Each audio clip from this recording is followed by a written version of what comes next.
Hello everyone, hope you are doing well. Since it's international break, myself and Gonzo said you guys are in charge. Well, kinda. You get to suggest some topics and we cherry pick them kind of thing, but we're not too fussy. But someone kindly said, would you mind discussing Vladimir Coufal?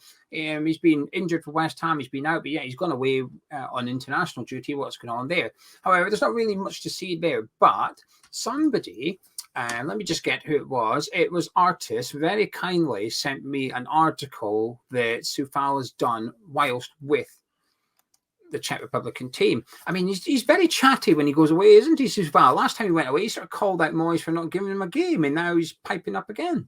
Well, absolutely, and I think the thing is, and I do apologise because I've sort of lost the. Oh no, sorry, it was by. That's why I lost it. It was the name. It was suggested by somebody called WF.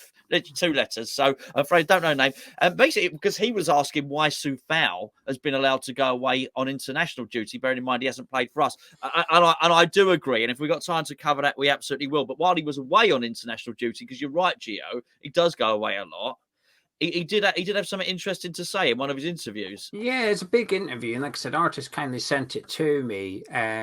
So when he was asked about David Moyes, the question was, has there been any discussion that the solution to the crisis could be a new coach, and logically the departure of experienced David Moyes? That's what the reporter asked Vladimir Coufal. And Coufal said, from my position, I cannot say as I'm not part of the board.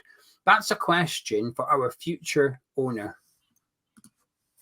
I mean, okay, right. I mean, first of all, first thing I'd take from that is that he didn't bat it away. Basically, some of this stuff gets lost in translation, but as I'd imagine, the question was more forthright than that. If one, the translation, I'd imagine it was probably clearer, it's probably shorter. And basically, the interviewer was probably asking, do you think David Moyes is going to get the sack? Right? So that's what the interview was asked. I think what was interesting is he didn't bat it away, and I understand why he wouldn't bat it away because Moyes was ready to sell Coufal to Bayer Leverkusen. They discussed that as well. That's in the interview. Oh, too. Okay. Well, I didn't know that. That was going to happen. We all know what happened. Manchester United got an injury crisis. Our bid for Aaron Wan-Bissaka, which we did have a good. I think we were quite way down in the agreement. That was scuppered. So, so basically, David Moyes said to Vladimir Coufal, "Oi, you! You're not. I do actually want you, so you can stay around." And obviously, that's not the best thing that you want to hear. So you can understand why the relationship might be a little bit fraught there. The other thing is that I think be interested to know what you think about this, Geo, as well. It's you do immediately wonder if there's some, because of the nationality, because Kretinsky is Czech and because Coufal is Czech. What does he know? Has some information been leaked? Even if it's just over a beer, I'm assuming they've had a beer together or whatever. Even if just in passing, that Kretinsky said, "Yeah, my eventual plan is to take the club over in its entirety." Yeah, I will also just quickly to expand here. It said he went on to say a year and a half ago in one of the interviews, you said the people from the club joked that you should put in a good word for them, West Ham, with the Czech owner. Is that still the case? And Coufal said, I mainly focus on delivering the best performances on the field. I try to let these things go, but jokes come up from time to time. So he's been very, very coy, isn't he, Coufal? He's not avoiding the question per se, but he's certainly not pouring cold water on it either. But I just thought it was a very interesting thing to say, to say that's something for the future owner. It might just be that Coufal believes Kretinsky will buy West Ham, but that's all there is to it. He might not know necessarily, but I just thought it was a very interesting comment for him to make. That was all. He was just alluding to the fact that Kretinsky is going to become the West Ham owner. Well, I'd love to explore that relationship there, because let's say the first bit of that is true. The first bit, which is people at West Ham, even if it were jokingly said, can you have a word with your mate Daniel Kretinsky and see if he'll invest in West Ham? Let's just suppose, even if we take it as most base form, that was a joke, but it did happen.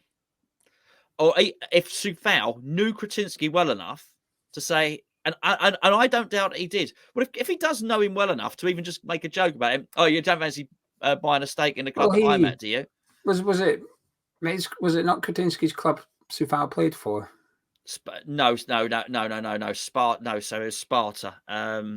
Yeah, the Slavia and Sparta. They were from Slavia Prague. I'm pretty sure. Both Coufal and Souček from Slavia Prague. I think he's Sparta. But you know what? He's a Sparta. proud. Kretinsky Sparta. Yeah. Yeah, he's a proud. He's a proud Czech citizen, as they all are, and they are international players. They're going to be. These are famous people. All three of them. Souček and they're all famous people in the Czech Republic. So even if we just explore that he just knows him, and they've had a conversation about West Ham, then if you explore that the relationship is already there, why would you assume that they've not had any further conversations since Kretinsky has signed up for the West Ham board? Of course they speak. And if they speak, maybe he's just let it slip out there. But the really interesting thing is this becomes more relevant, Geo, right now because a very important date's elapsed, doesn't it? Yeah, on Thursday, Wednesday night, just gone. That what we call embarrassment clause is gone. So if West Ham was to be sold today, David Sullivan does not have to concede any profits of the sale to the government. It's gone. He gets to keep everything. It's 10% was the most recent one. Obviously, it's whittled its way down, but that 10-year clause has now come to an end now, which is the magic date, if you like. And this is the date that we've all been waiting for because we've assumed that the club would be sold. But then, we've had a couple of stumbling blocks now with West Ham's Premier League stability and also the passing of David Goal. So both of those things play a major factor into it. I think if we were mid-table in the Premier League right now, Gonzo, I'd be very this is going to happen now in the summer. It's probably been put on hold a little bit, but the clause is gone, which has been the biggest issue, or we believe has been the biggest issue in regards to David Sullivan selling up. Yeah, I remember a lot of people did think this was it, on this day. Yeah, well, this is what I say. People predicted this. As soon as they rocked up at West Ham, essentially, they said they're going to take us to that Olympic Stadium as it was back then, and then they're going to flog us and make a profit. And this 10-year clause come in, and when that became public, everybody said, well, that's the date they're going to sell West Ham. And it needs to happen in order for those theories to be correct. But I'll tell you what, though, the people that made these predictions made them 11, 12 years ago, and it's right so far. For sure. So I think to make a prediction, and 11 years later, it could still happen, I think it's quite a good prediction. Well, yeah, and it's not one I would ultimately disbelieve yet. As you say, the flirting relegation is a problem.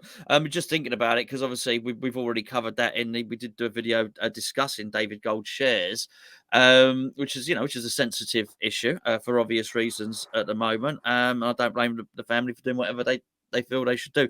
That's their inheritance. But even if it has gone into a trust, as we discussed on the previous video, and they can't get their hands, basically they're not able to sell those shares for another 2 years, then I would imagine if anybody still did want to buy the club, they could still. I don't know how this works. As I mentioned on the other video, we're not experts in this sort of stuff, far from it. We're just a couple of guys on a webcam who support West Ham. But I would imagine there is an opportunity there to buy Kretinsky's shares, to buy Sullivan's shares, still have full control, which you would have enough, and then an intent, maybe a signed intent. And Trip Smith, he'll sell up. Yeah. He invested to make money at the end of the day, didn't he? But what was it, 9%, and he's done nothing with it. Yeah, but an agreement, an intent or an agreement with the Gold family that actually, when these come out of trust, we will then purchase these in 2 years. And let's be fair, there are a lot of owners out there who don't own 100% of the club there, so maybe that wouldn't be the stumbling block. We think it will be, but it is, but that works both ways. That works for Kretinsky as well. And I've got to be honest with you, Geo, I was rather hopeful. I have been rather hopeful that it wouldn't be Kretinsky, that actually someone else would go and buy Kretinsky's shares and Sullivan's shares. But these comments from Coufal maybe make us think that maybe it's Kretinsky that actually does buy Sullivan's shares, because if there's anything I've been a little bit disappointed about, it's Kretinsky's distance this season when the club's been doing badly. Now, I also don't doubt that we had no problem with funding this season at all. All right, so some of that is. Well, I think if West Ham spend over £1 million, it has to be sanctioned at board level. he would have been party to every single bit of spending. So the funding I'm not overly concerned about. It's actually the involvement. It's the fact that still, when West Ham are struggling, it's still David Sullivan who gets to say, I'm not sacking David Moyes. And you know what? He'll be here next season as well, and all of that, which I don't fully believe. But it's that separation that we're seeing there, and that would worry me if he were to take over fully. Is he going to get suddenly invested in it, or does he bring someone in to oversee it? Because well, we've already been talking about pies, haven't we? Let's be fair. When we were talking about Mark Noble when we recorded another video earlier, Kretinsky does have his fingers in a lot of pies, and you would look at it and think West Ham are just an investment, mate. Yeah, I just want to round this off with a couple more quotes from Vladimir Coufal. I can post a link to the article, but it's in Czech, so you can read it if you want. We're going to have to translate it. But the interviewer said, in December, there are reports that your name was on a list of unwanted players. Was there any truth to that? Vladimir Coufal said, I don't know where such a list came from. Nobody told me anything like that to my face, and I think David Moyes would have done so. Right after the World Cup, he called me and said I was important and there was a mistake not to play me. He supported me and said that if I had plans to leave, he wouldn't let me go. I heard something about the list, but I guess somebody made it up. And then the interviewer responded with, at the same time, Leverkusen was among the clubs interested in you. And Coufal said, there was interest. People from the club came to watch me and some negotiations took place. But it was just a standard inquiry in the market, nothing to do with me wanting to leave. Buyer was considering whether Frimpong would leave at that time. I wasn't getting much playing time. Of course, it was tempting. Leverkusen is an elite German club. There are 2 Czech lads in the squad and they play interesting football.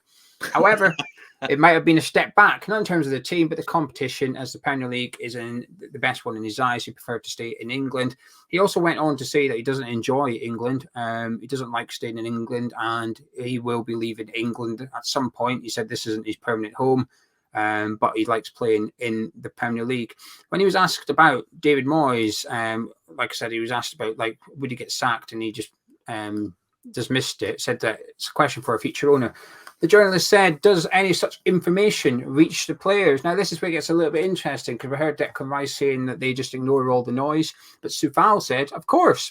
There were some reports in media saying we had to win or the coach would be in danger. That happened with Everton, Nottingham, and most recently Aston Villa. But I read an interview where David Moyes says he has a great relationship with the board. That's all he said, which is, I love Coufal's interviews. He's very candid. So Coufal was aware there were reports that Moyes could get sacked if we lost against Everton, Forest, and Aston Villa. So you got some players saying, oh no, but don't pay attention. Coufal's very much, not just saying he pays attention, Coufal's quoting what the report said. That's proof. Coufal listens. So you can't say, oh, he's just saying that. No. He's just told you the games in which the media suggested David Moyes had to win or he was sacked. That is definitive proof as far as I'm concerned. So then the journalist said, how do you perceive David Moyes? And Coufal said, a pure pragmatist. The ends justifies the means. I haven't encountered such an orthodox pragmatist before, prioritizing results at the expense of everything else, maybe even the game itself. There's a lot of pressure on him, and he puts a lot of pressure on us as well. Wow. I mean, it's not an endorsement, is it? No, basically said, it feels like Coufal's after that. I remember after the Newcastle game, we conceded after 2 minutes, and you know what happened. We then came out and we played quite well and we got a point. And after the game, Coufal said something along the lines of, it's maybe not a bad thing we conceded after 2 minutes. We play better when we go 1-0 down. Yeah, I mean, that sort of lines up with that a little bit. You know, he's basically saying there he's willing to sacrifice the football, the quality, in order to get the result. It doesn't work, does it? Yeah, I mean, he's very, Moyes says I'm important and he's this, that, and the other. But then the next sentence, he's basically suggesting the football's a bit rubbish. So, and do you like England? Nah, it's crap. Think you'll get the sack? Not for me to say. Absolutely. Yeah. Wow. Listen, that's really good, mate. That's really good. Okay. Good interview. There's a lot about Czech in there as well. Like I said, I'll put the link in the description. You're welcome to go check out yourself. But that's the Vladimir Coufal interview whilst he's been away on international duty, which was quite, which was interesting. Yeah, certainly was. So, well, watch this space and watch out for Coufal's next interview, I think. Yeah, what's Coufal getting dropped for the Southampton game as well. But anyway, we'll leave it there. We're doing this as a little series. There's 6 videos in total, 3 for the forum channel, 3 for this channel here. So if you enjoyed this one, do drop the thumbs up, click the thumbs up button, drop a like on the video, it helps us out. Subscribe to Hammers Chat, and also make sure you subscribe to the Hammers Chat forum channel as well. The video from the forum channel will be on your end slate in about 3 seconds. But myself and Gonzo, we'll catch you in a bit.